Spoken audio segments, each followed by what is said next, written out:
It's Archie Slaymaker for International Boxing News, and I'm here with Hannah Rankin and Noel Callan. Just before we get started, how are you both, guys? Doing really well, thank you. Yeah, resettled back into British time, so yeah, not feeling too in the wrong time zone at the moment, which is good. I'm jet lagged. I'm not sure how she's not. I'm not jet lagged. As long as it don't affect the training. Nah. She's trained really well today, so yeah, I feel good. That's perfect. Obviously, I know we did briefly speak on it just outside of the recording, but can I just, how is training camp going at the moment? I know you did go stateside as well. Training's going really, really well. Fantastic camp so far. Obviously, just come back from Miami. 2 great weeks out there, getting some hot weather training. I think every British fighter appreciates a bit of sun now and then. So yeah, no, it was good to get out there. And of course, it timed perfectly with Carissa just finishing her camp before her fight. So got in some great sparring. I took a couple of girls with me, Amara Taylor, Demi Carter, both of them coming into the pro ranks too. So yeah, a whole mixture of sparring and a fantastic setting for it as well. That's perfect. Obviously, you are fighting Terri Harper. You are defending your title September the 24th in Nottingham on the undercard of Lee Wood versus Lara. It's a bit of an intriguing fight, one that, as a fan, I didn't expect to come about. Was you surprised when the opponent got put to you? Absolutely. It wasn't an opponent I was expecting to be asked to fight. Obviously, Terry's been campaigning at the lower weight classes. So when Matchroom offered the fight, I was like, oh, are you sure? Do you mean Terri? But yeah, no, so that was the fight that came through, and it's a great fight. I mean, in reality, it's no different to Tash Jonas stepping up to super welterweight as well at the end of the day. As we know, Terri walks around at a bigger weight. She was walking around as a welterweight, 147 pounds. So the jump to 154, although for terms of putting it on the scales, is not a massive jump. How she deals with the weight difference, I mean, I've just seen her put out on the Matchroom channel that she won't have a problem dealing with the weight difference. So I guess we'll find out when it comes to fight night. They have said the height. I did just watch that clip. They said the height is actually fairly similar. Do you agree with that? No, it is, yeah. Yeah, the height's pretty similar. She's just a little bit shorter than me, not massively shorter. So she was very tall for the weight class that she was in. But yeah, no, not much in the height difference. Just we've gone there. Why did you choose this fight over the unification with Natasha Jonas? Because obviously there were talks there. There were the two cards that were put on the table for me. One for Matchroom with Terri Harper, one for Tash Jonas. It was a better deal with the Matchroom one, so I went with that one. That was it. I think what a lot of people forget is boxing is business at the end of the day, particularly professional boxing. And Hannah, having fought out in the US a number of times now, has a US audience, and also soon to be announced, we've got some US business dealings as well.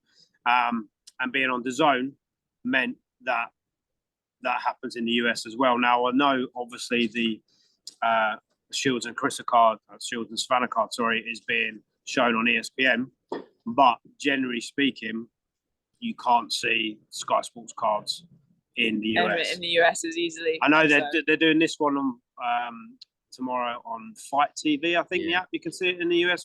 But generally speaking, that doesn't happen, and that was one of the reasons why the team went with DAZN instead. Is it just the one fight deal on DAZN for this fight, or is there an option? I mean, I guess that depends on what happens, doesn't it? I can't talk about that. Can't really talk about that. No, that depends on the fight. No, I totally understand that. And as a trainer, Noel, what do you see? Obviously, you wouldn't take the fight if you wasn't confident. What do you see in Terri Harper's game? Obviously, not giving away a game plan, but what do you see in Terri Harper's game that makes you believe you can win this fight? And the same question to you, Hannah. I mean, we never take a fight we don't believe we can win. I know if you look at Hannah's resume, some people might think that that's not been the case, and there's been times when I've and the rest of the team have been accused of being reckless. With, for example, Savannah Marshall going up in weight, Carissa Shields, unleashing an opponent in her backyard in New York. In terms of people that Hannah's fought, she's fought a better class of people. Now, she hasn't always beaten them, but she's been in the ring with them and trained with them as well since those fights. So, as a coach, Terri Harper, look, she's a great boxer. She's got good feet. She's a former world champion herself, so you can't disrespect anything that she's achieved in the game, because she's achieved more than most fighters will ever achieve. Do I think we can beat her? Absolutely. Am I going to discuss how we're going to beat her? Absolutely not. As you've probably seen, me and Steph have been going backwards and forwards, and I'm sure he'll probably comment on this video when you put it out. but they will find out on September 24th when Hannah retains her belts. I've got a few surprises in store. And the same question for you, Hannah. What do you believe you've got to do personally in your own way to beat Terri Harper? For myself, I think this is a great fight for me. It's a great fight for me to showcase what I've been working on in the gym, and also just to build on my great last performance in Scotland when I headlined at the Hydro. So we're going to be building on that performance for this one, and Terri's a fantastic opponent for me to showcase those skills. So, like Noel said, won't be giving away any of the game plan, unfortunately. I know everyone wants a sneaky preview, but no, won't be giving anything away. But September the 24th, you guys are going to see. I will touch on the quick back and forth with Steffi Ball on Twitter with yourself, Noel. Obviously, there was some leaked sparring footage that was put out on there. What do you make of that? I mean, look, as I said, I think yesterday,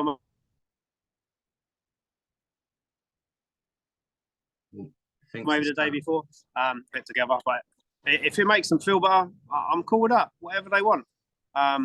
They can put out all the sparring footage. They can put out all the fight footage of Hannah. They can put out the stoppage of Hannah getting beaten by Savannah, the fight of Carissa beating Hannah.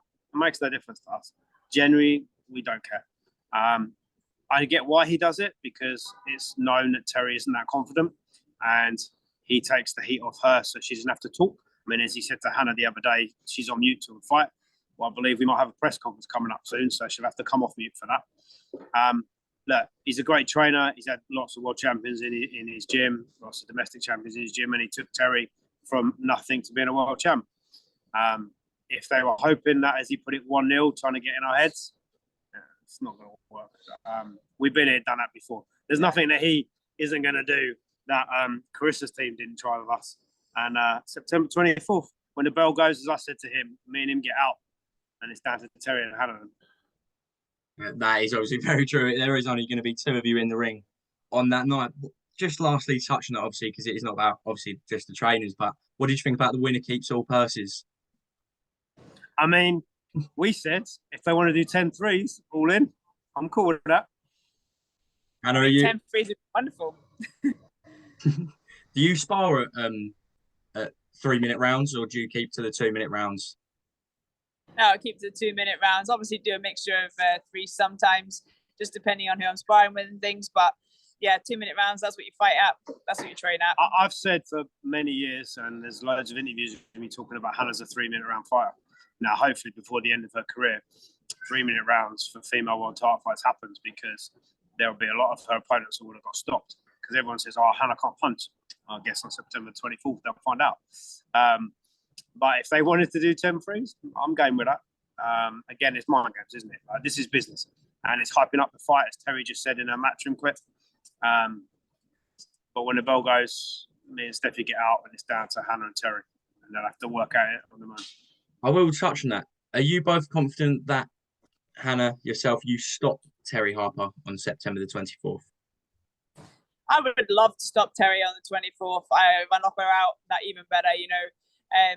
But at the end of the day, the most important thing for me is get my arm raised as the winner, put on a great performance, which I know I'm capable of. The stoppage would be a lovely added bonus as far as I'm concerned. That's perfect. Obviously, just regarding after the fight, obviously, it is another one of Steffi's, obviously, things on Twitter. He did say after the fight, if Terri is to win the fight, she has to Hannah would have to vacate the IBO. Is that true, or can you not talk about that just obviously because of the terms of the fight? So, I mean, look, there's lots of clauses in the contract. As I said in response to that, we let the powers that be above us sort Hannah's contracts out, right? But as the champ herself said, the winner of this fight keeps the belts. So irrelevant of what clauses are where, it makes no difference, because Hannah has openly said, and I've said as a coach, the winner of this fight keeps all the belts. So I'll make it clear again as we're doing this interview. Should Terri win, which isn't going to happen, no, she can keep the IBO belt. Yeah. But it's not going to make any difference because Hannah's going to win. Perfect. Obviously, I'm going to jump ship to the training camp as well. Obviously, you have been sparring Carissa Shields and Cruz Dezern. And what is the relationship like with you and Carissa? Because obviously you have faced it before in the ring, and obviously it does now seem your relationship is very good. Can you just touch on that, if that's all okay? Yeah, sure. So, like, obviously, in the lead up to our fight where we fought, we really did like each other. Like, there was a definite dislike. We thought there was nothing in common. And yeah, we had a really, really good build up to our fight, and everyone thought it was for the cameras, but no, it was a genuine dislike. We got it out in the ring on fight night, and then obviously sparring after that. And then since then, we've become really good friends, and we actually have quite a lot in common in the way that we view women's boxing, the way we look at women in sport as well, and how competitive we are and driven as well. So we have a lot in common, and we get on really well now. And since that fight, we've trained together quite a lot. Gone and joined her for sparring camps for various fights. So it's always fantastic work, and there's just that little extra buzz in the gym. You know, 2 world champions, we're both getting ready to defend what is ours, and it's that little extra vibe. You know, it's great. So yeah, no, fantastic rounds with her. Really happy to help her finish her camp as well in America before she came here. She actually arrived in London before I got back, which is ironic. But yeah, no, fantastic work with her as always, and I'm really excited to see her put a game plan into place on fight night. I mean, from my point of view as a coach, I got asked about were we going out there to help Carissa prepare for Savannah? No, we weren't. We were going out there to help Hannah prepare for Terri. Yeah. And what better sparring than power for power number 1 or 2, depending on how you look at it, on planet Earth. She's got faster hands than Terri, better combinations, better feet, better boxing IQ, and she's bigger. No disrespect to Terri. So what better way to prepare? So as a coach point of view, I'm very happy. I was going to say, obviously, depending on how you look at it, it's either Terri Harper, we've got that Claressa Shields or Katie Taylor with regarding 1 and 2, and what better way with regarding sparring than go with Claressa Shields. I'm going to touch on the Claressa Shields versus Savannah Marshall fight. I know I have seen on several interviews that you are pushing towards Clarissa's side. Can you just evaluate that a little bit, please? Yeah, so obviously everyone thinks I'm very biased in my opinion because she's my mate.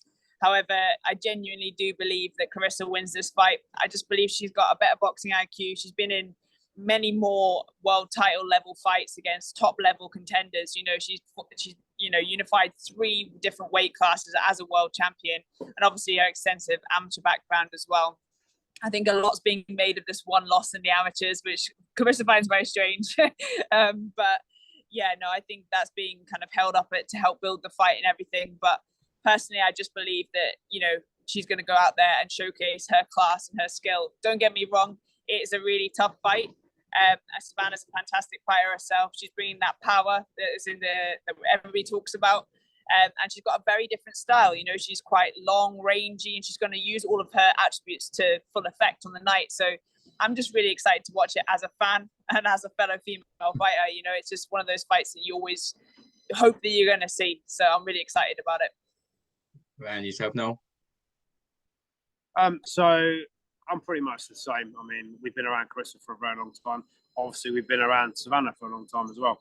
And from a coach point of view, Peter Fury is a great trainer. We all know that, right? And he's done wonders for Savannah from when she was in day 1 to where she is now. Completely different fighter, and he's brought her on loads. Great team. And I've got a lot of time for Peter Fury. She does hit very, very hard, obviously, as we all know. I just think Carissa's boxing IQ and judgment of distance are going to be the key.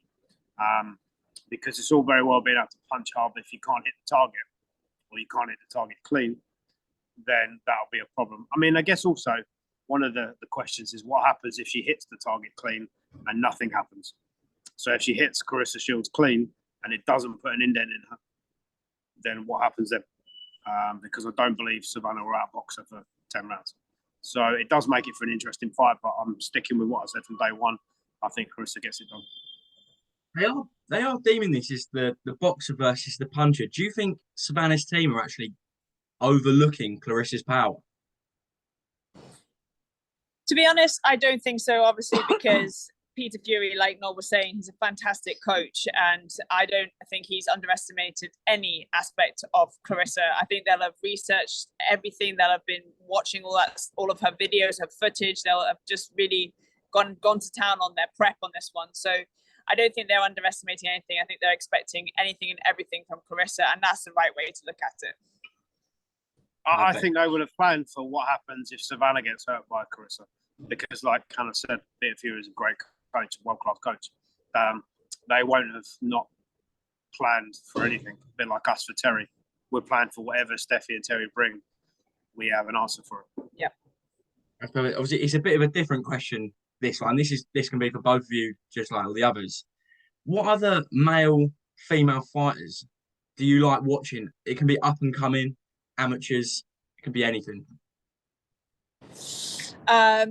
So I love all the old school fighters. You know, I'll happily get on YouTube, go back, watch some of the HBO glory days, some of those amazing Golden Boy shows, like, you know, Oscar De La Hoya, looking all the way back, like Gerald McClellan, like just all of those fighters. Floyd, when Floyd was Pretty Boy, he was an absolute beast. So for me, I love to go and watch all of the fighters in the past. Currently at the moment, like, I think it's exciting to see where women's boxing is going. I'm really excited to see like the growth of Caroline Dubois, Ellie Scotney. They're both two young fighters that are just starting to really smash it in the women's game. And I'm just excited to see where they end up as well. So for me, it's kind of like old school, but I like to pop in and watch a few of the more modern fighters as well. And for yourself, I'm a big Bud Crawford fan. Yeah. I'm a big Terrence fan. I think if ever that fight happens with Spence, We've got to go. Yeah, apart from that, I think he gets it done. I like the way how he puts his punches together, his boxing IQ, and his finishing instinct. Yeah. Just before we close off, do you have a final message to obviously Terri and Steffi Ball in that gym? Do you have a final message at all? Yeah, I hope it's the best version of Terri Harper that's turning up on the 24th. I'm excited to get in the ring, but as it stands, I don't see her winning this fight. I see my arm getting raised, and I'm very excited to show my game plan on the fight night. So yeah, be ready for the 24th of September. And we'll see you soon. Perfect. Best of luck on September 24th. I'm really looking forward to that fight, and I think so is everybody. Thank you for the interview today, guys. You're welcome. No problem.